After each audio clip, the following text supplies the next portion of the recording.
Elena Vasquez had always been the kind of person who moved quietly through rooms.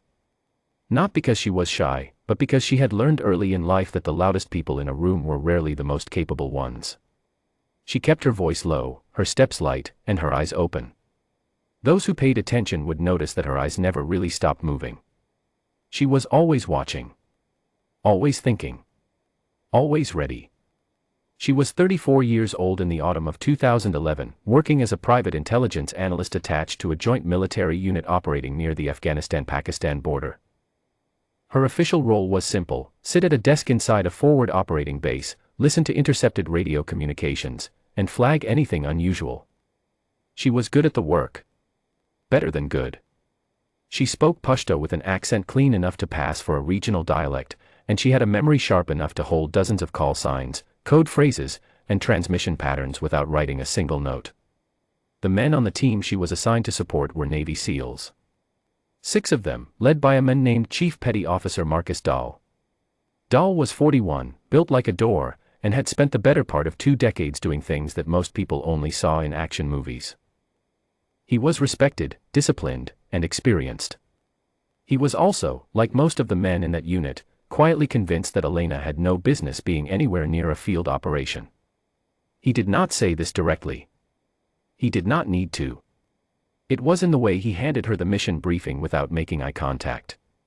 It was in the way his team moved around her in the corridor like she was a piece of furniture someone had left in the wrong place. It was in the short, professional nods they gave her when she spoke, the kind of nod that meant they had heard the sound of her voice without really listening to the words. Elena had seen this before. She had spent 11 years earning dismissals just like these, and 11 years proving them wrong one by one. She laced up her boots on the morning of the mission, picked up her bag, and climbed into the vehicle without a word. The operation began at 2 a.m, under a sky that was completely dark. No moon, no stars visible through the cloud cover. Just cold air and the sound of boots moving fast over dry, rocky ground. The team moved well together. They were fluid, practiced, and nearly silent. Elena kept pace with them, her footfalls almost as quiet as theirs. The youngest member of the unit, a 26-year-old named Reyes, noticed this. He did not say anything, but he glanced at her once, briefly, with an expression that was not quite respect but was leaning in that direction. The target was a compound roughly 4 kilometers from the insertion point. Intelligence had identified it as a weapons storage site connected to a regional network that had been responsible for supplying materials used in attacks on coalition forces. The plan was precise and well-rehearsed. They would reach the compound before 3 a.m, breach the outer wall on the northern side, clear the interior in sequence, photograph everything worth documenting, collect anything of intelligence value, and be back at the extraction point before first light. The whole operation was estimated at 45 minutes on the ground. At 3:47 a.m, the plan came apart. 2 vehicles came around the eastern ridge without warning. They had not been in any of the intelligence reports. They were not supposed to be there. Before the team could fully adjust their positions, gunfire opened up from the northern wall of the compound. The information had been compromised somewhere along the line, and the people inside the compound had known they were coming. The team scattered into cover. Dahl dropped behind a low stone wall on the eastern side of the courtyard, but he did not drop by choice. He had taken a round through the upper part of his left thigh, and his leg had simply stopped holding him. He pressed himself against the stone and looked down at his leg and understood immediately what was happening. The wound was serious. He had seen enough of them in his career to know the difference between something that could wait and something that could not. The team medic, Petty Officer Torres, was on the opposite end of the courtyard. Between him and Dahl was 30 meters of open ground with no cover at all. Torres tried to assess the angle. He was fast and he was trained and he was willing, but the angle was impossible. Moving across that ground in the current situation was not a plan. It was a way of being taken out of the situation permanently without helping anyone. Elena had already moved. She did not deliberate. There was no visible moment of hesitation, no deep breath, no dramatic pause. She simply read the situation the way she had been trained to read situations, determined what needed to happen, and moved her body in that direction. She ran across the open ground in a low, fast line, her bag across her back, and she hit the ground beside Dahl hard enough to knock the wind from her own chest. She did not stop moving. She straightened his leg with one hand, pulled the tourniquet from the front pocket of her vest with the other, looped it above the wound site, and had it cinched and locked within 11 seconds. Torres, watching from across the courtyard, counted later in the debrief. 11 seconds. He said the number aloud in the room, as if saying it would help him understand it better. With the tourniquet in place and the bleeding controlled, Elena worked quickly through her assessment. She had done this in Kandahar. She had done it in Mosul. She had done it in places that did not appear on any official record and in conditions that would not have seemed believable to someone who had not been there. Her hands did not shake. They moved through the steps with the automatic certainty of a person who has done something so many times that the body no longer needs the mind to lead. She opened her bag. It was a small bag, the kind that might belong to someone on a day hike, and the team had made quiet comments about it before departure. Inside it was a hemostatic gauze pack, and 4 kit, a blood pressure cuff, a pulse oximeter, a chest seal, a surgical airway kit, and enough additional supplies to manage 2 severe trauma casualties at the same time. She had packed it herself. She always packed it herself. She packed the wound with hemostatic gauze, pressing firmly and holding pressure with the flat of her palm, and then she reached for the 4 kit. Finding a vein in the dark, with gunfire still sounding around her, while maintaining wound pressure, while monitoring a patient who was beginning to show signs of early shock, was not a simple thing. She did it in under 40 seconds.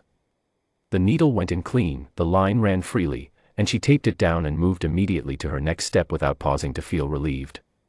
She was still managing Dahl when a second SEAL, Petty Officer Graves, came sliding into the same position with a wound through his right shoulder. The round had entered from the front and exited the back, which was the better of the 2 possible outcomes, but he was bleeding freely and his face had the pale, unfocused look of someone whose body was beginning to react to blood loss. Elena looked at him once, fully, the way a doctor looks at a patient in an emergency room. Then she shifted her position so that she could reach both men at once and began rotating between them, working on Graves while keeping one hand periodically returning to check Dahl's condition, calling out information to Torres across the courtyard in a clear, steady voice that carried over the noise without being frantic. She told Torres Dahl's blood pressure. She told him the 4 was running. She told him what Graves needed and in what order. Torres, who was an excellent medic, listened to everything she said and recognized that every instruction was exactly right. He felt something unusual in that moment. He was not used to being the one receiving instructions. He was not bothered by it.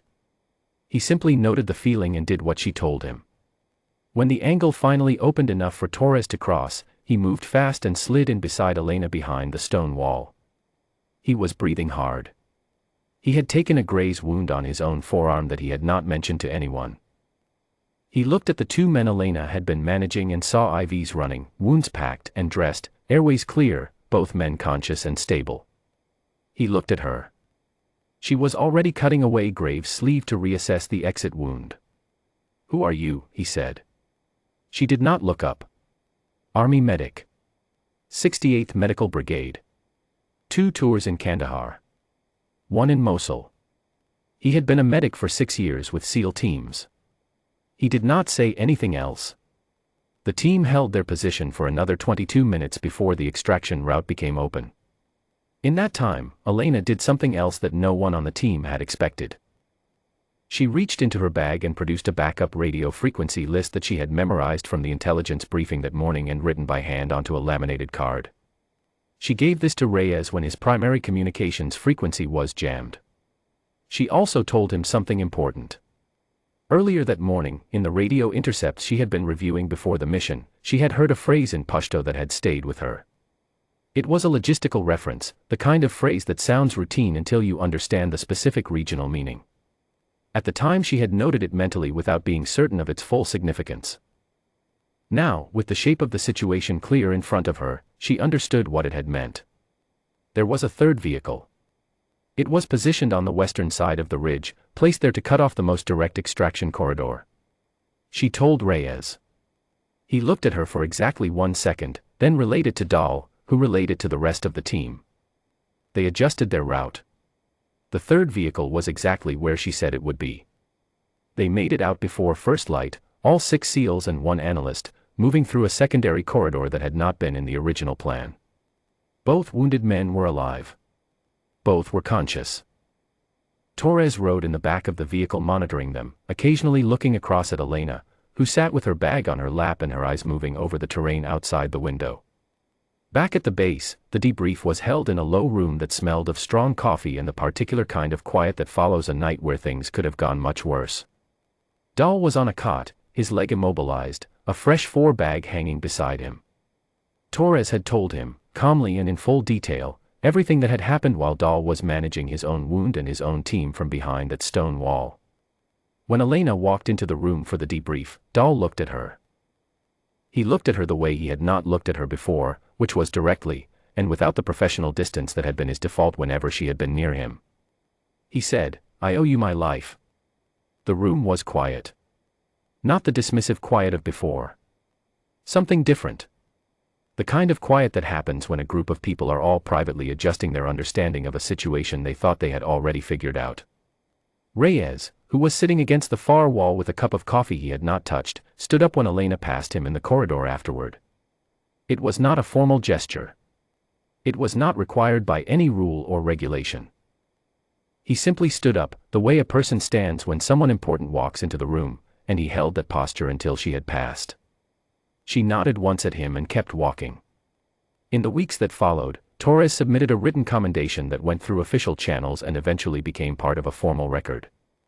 In the document, he described what he had witnessed with the careful, precise language of a trained professional writing for an official audience.